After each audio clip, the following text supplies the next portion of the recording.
today we're gonna check out a new knife I just got in from Rhino. Now, Rhino has all kinds of different stuff with tritium, including key fobs that you can get for your keychains. They have scales that you can get for your Benchmates, and I think other knives too. They have thumb studs you can get for your Benchmates, all with tritium in them. So if you want to check out some of their stuff, I'm gonna link everything down in the description for you guys to check out if you want to see all what they have with tritium. Now, they have different knife models, from premium knife models to affordable knife models, and the knife we're going to check out today is one of the more affordable ones, and it is the Rhino Fermi. Now, the Rhino Fermi has basically 3 different spots of tritium. So you have one big tritium here, one big tritium here, and then a little one in the thumb stud. Now, they do have different color options for the thumb studs. Not that the glow fob is a different color, but just that there's like a little band inside of it that's a different color. They have green, black, and I think red or orange, whatever that is.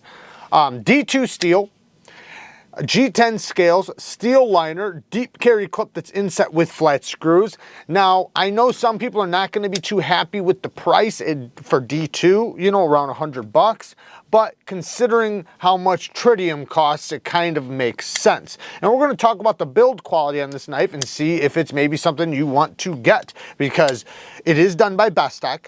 We both know, or not both, we all know Bestech does a really good job. And they did a good job on this. They're fantastic action, great detent. It is very glassy smooth. I know it's on bearings, but it almost feels like it's on super smooth washers. And that's a compliment. Fantastic detent, great lockup. The lock engages really nicely. No play, any directions. Access to the lock bars, nice and comfortable. Good access with nice traction. Very, very smooth on the drop. The clip, you know, being inset with flat screws, is going to be super smooth in and out of the pocket. Thumb studs are easy to get to, whether it's the reverse flick or thumb flick. Ergonomics, it's compact, it's a small knife, but I can get a full 4-finger grip. You can cut straps, you can do utility cuts, and you can slice with it, even though it is a compact little knife. So I wouldn't say little, I would say it's a smaller knife. Medium size. So it's a full-size knife for a lot of people, to be honest. Drop point blade, beautiful drop point blade, flat ground. Now, you know, D2 steel, I think they would have done a lot better if they would have done 14C or 154CM. I think a lot more people would invest in this if they did have 14C or 154CM, which I don't think would have costed them that much more money to do. Now, the problem people have with D2 is it's not very consistent. So some companies are doing a great job with it, while other companies are not. Bestech, you know, Bestech does a pretty good job. I can't speak on how well they do their D2, but you know, like I said, it's a steel that people just don't know what they're going to get when they get it, because it's a little bit difficult for companies to heat treat in large batches. That being said, D2 is a phenomenal steel when heat treated well. A fantastic steel, holds a really, really good edge, but you know, it has to be done well.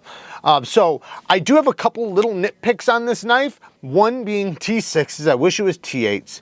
The next thing, I wish they would have done a good plunge grind and sharpening choil, because this is a coated blade. Being that this is a coated blade, when you sharpen this back, you're gonna hit that plunge grind, and when you do, it's gonna chew into it.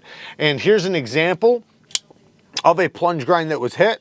So this has basically the same exact kind of plunge grind. This is the Benchmade 940, and you can see how now it's cut into the plunge grind. That's what happens when the plunge grind tapers and hits the edge. That is what we call a smile, because it's like your cheeks when you're smiling. It's smiling up. So, you know, is it that big of a deal? No, not really, but you're gonna see it, and I complain about it because I sharpen a lot of knives. So, you know, it's just a thing. You can always cut in your own choil, but it'd be nice if it just came from the factory with a beautiful plunge grind and sharpening choil. Here's a good example of one done well. So you can see how the plunge grind is separated from the edge. This has been resharpened about 4 times, and you can see, you know, it's not even close to hitting the plunge grind yet. So, you know, just a good example. Anyways, other than those 2 things, that's really all I got. I mean, this thing is pretty cool. I do like it. It's super snappy. It feels like decent quality. You know, it feels like an affordable knife. It doesn't feel like a premium knife, but it's not. You know, it doesn't have premium materials or anything like that. But I really like the TRIDIUM because I personally like TRIDIUM. I think TRIDIUM's cool. I don't have much of it, but you know, I got a couple of glow fobs and then a TRIDIUM vial on my keychain, and you know, I've had a lot in the past. But as far as right now goes, I think I only have one knife with TRIDIUM in it, and it's not even TRIDIUM, it's a glow fob, so it's not even real TRIDIUM. I might have one knife with real TRIDIUM, I can't remember. I can't remember, but I know I for sure have one with a glow fob in it. Anyways, I'm gonna link everything I can down in the description for you guys. If you guys aren't wanting to pick up this knife, maybe you guys are wanting to pick up some scales for your Benchmade, maybe some thumb studs, maybe just a glow fob for your keychains, everything will be linked down in the description. Work hard, stay tough. You know society's relying on you. Until next time, peace.